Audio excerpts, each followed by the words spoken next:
In this video, you're going to practice the skill of critiquing visualizations.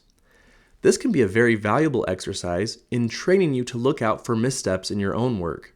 Nobody likes to be a hypocrite, so I've found that when students have practiced identifying undesirable elements in the visuals of others, they are much less likely to make these same mistakes in their own work.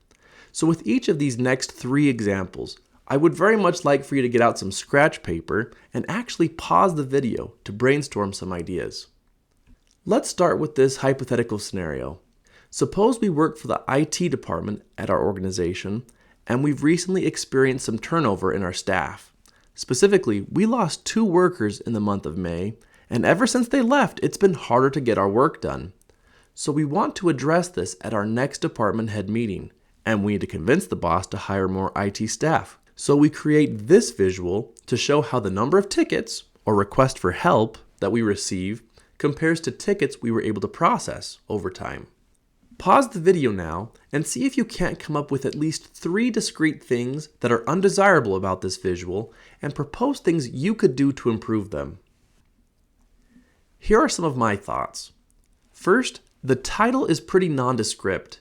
A chart title is your first opportunity to sell your audience on the point you're trying to get across.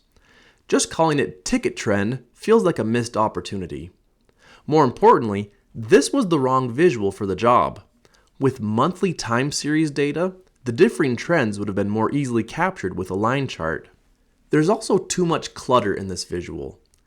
Data labels can be used in moderation, but by putting them up for every single bar here, you're asking your reader to process 24 different numbers and come out with a meaningful conclusion.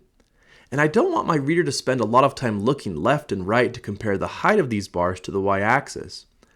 It is there for occasional reference only, so these grid lines have got to go. We've also got some redundant elements to address. In the y-axis, there is no need to present decimals for all those numbers. Tickets are only ever going to be whole numbers, so we've got a lot of pointless zeros repeating on the left-hand side, hurting our data-to-ink ratio.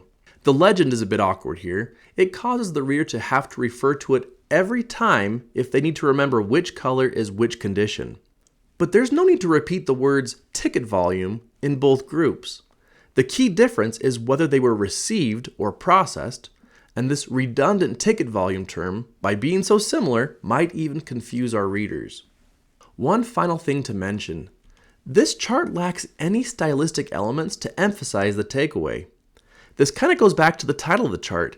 You have a reasonable amount of discretion to try to guide your reader to the takeaway. You don't want to abuse this discretion or oversell because then you'll lose your credibility. But you can feel free to add some annotations or find other ways to get your point across. Here is a revised presentation of the exact same underlying data. You can see that it's now become a line chart. A vertical line was placed at the month of May to signal the time when a critical event occurred that separates the pre-period, where tickets received and processed were basically overlapping lines, and the post-period, where we see a persistent gap. You'll notice that the legend is gone. Instead, there are series labels that got rid of the redundant language from before. The 2 lines are clearly demarcated as received and processed. There are still some data labels, but they have been greatly reduced. But their presence on the second half of the line chart is intended to emphasize the size of the gap. The author also added an annotation. 2 employees quit in May. In my opinion, they overdid it by including the 3 lines of text thereafter, but clearly this visual is an improvement upon the first, and importantly, is more likely to help you get what you want. Visualization isn't only communicating, it can also be persuasion. And high-quality visuals will put you in a better position to persuade your boss to hire more staff. Let's try another one. In this second example, we've recently implemented a science-related summer camp at a high school, and we want to assess whether this has changed students' attitudes about science and STEM fields. So we asked them before and after the program what they felt, and created this visual to communicate our findings to the principal. And already, you've got sirens going off in your brain because we're dealing with pie charts, and you remember that they were dangerous. Pause the video and see if you can remember all 3 of the pie chart considerations we discussed in a previous video. First, we're reaching the breaking point for the number of groups to present in a pie chart. After 4 categories, you start to lose the ability to properly gauge the relative size of each slice.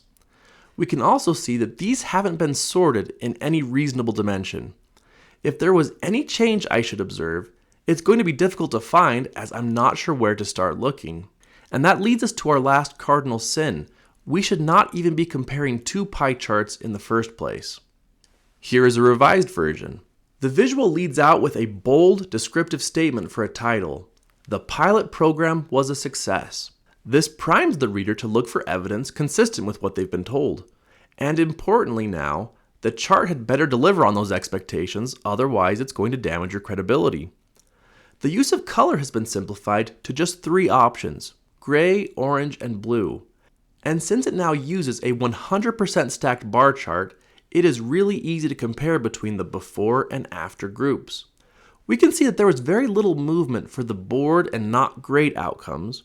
Rather, all of the change seemed to be converting a lot of the orange okay responses to the blue outcomes of kind of interested and excited. I think the chart unpacks itself nicely, but just in case, the author has also included some additional text to leave no room for missing the takeaway. One last example. Since I often find myself thinking about high-quality data visualization, I always scrutinize visuals I see in the news. This image came from an online article I read on CNN, and I identified several issues with this visual. Pause the video and make a list of a couple things you would do to improve it. Let me tell you 3 things that stood out to me. First, I hope that you caught on to the idea that with 4 points in time, and more importantly, with multiple comparison groups, a line chart would have been the more appropriate type of visual. We can see that it's an upward trend in each group, but it can be jarring to try to compare the values for a particular column of one group with the same column of another. Lines really help smooth out the comparison. I also found the legend to be distracting. I can see that there are 4 columns in each racial group, but then my eyes have to go up and down to initially find out what each color means. And then if I forget or want to see a different color, it's that same undesirable back and forth eye movement. And ultimately, I thought the choice of color was ineffective in this visual. Different colors were necessary to denote different years of data, but from what we can infer from the chart's title, the takeaway is primarily focused on differences across racial groups, not years. So the ability to use color to emphasize a takeaway was totally lost with these 4 random colors here. I created my own visual to try to make some improvements here. You can see I've made it a line chart, and I've labeled each line or data series by racial group. There's no legend here. And from the get-go, we can see that maternal mortality for Black mothers is sizably larger than that of the other groups across all years in the sample period. And since that is the takeaway the author was trying to emphasize, I separated the line of interest with the color red and grayed out the other 2 lines. Now that you've had some practice critiquing visuals, you have increased your ability to identify various missteps we can make if we're not careful. But more importantly, having pointed these out in the work of others, I hope this helps us avoid committing these same mistakes ourselves in the future.